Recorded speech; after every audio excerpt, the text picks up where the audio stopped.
Id-delegazzjoni Laburista ġdida fil-Parlament Ewropew żammet kemmta u ltaqgħet magħna u semetna.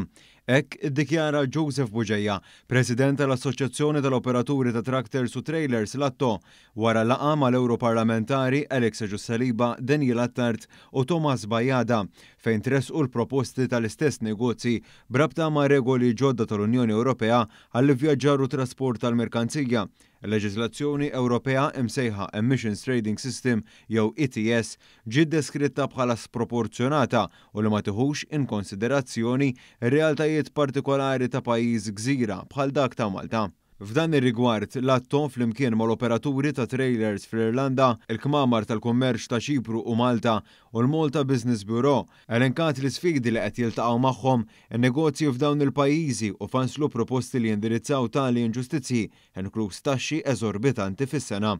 Għaldaqstant ġew ippreżentati lill-membri parlamentari Ewropej tal-Partit Laburista biex ikunu jistgħu jitresqu fil-Parlament Ewropew u tisaħħaħ il-vuċi Maltija f'dan ir-rigward. F'kumment ma' dan l-istazzjon Buġejja saħaq dwar l-importanza tal-proposti mresqin għal settur li hu kruċjali għall-ekonomija Maltija. Il-konsumatur Malti irridu nipproteġuha ħafna mill-merkanzija tiġi tramite trailer operations bħalma diġà kellna opportunità nispjegaw it-taxxa żejda fuq tal-baħar tiswa' 7 miljuni fis-sena u ma spejjeż żejda li ma jtigwadanja ħadd, jiġifieri dak kollu li għandna bżonn nipproteġu biex nibqgħu kompetittivi naħseb huwa importanti għall-konsumatur Malti u l-industrija Maltija.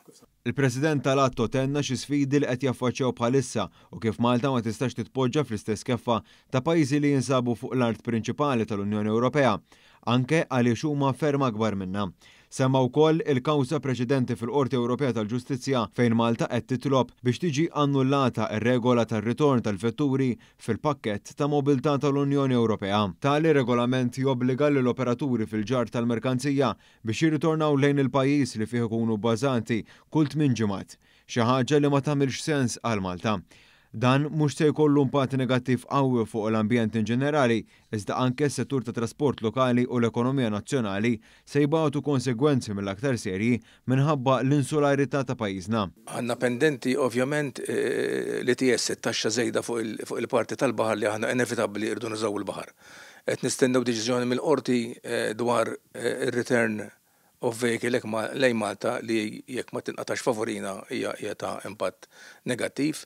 U naħseb l-approach li għandu jsir fejn pajjiżi iżoli gżejjer bħal tagħna irġu konsiderati b'mod partikolari, mhux one size fits all.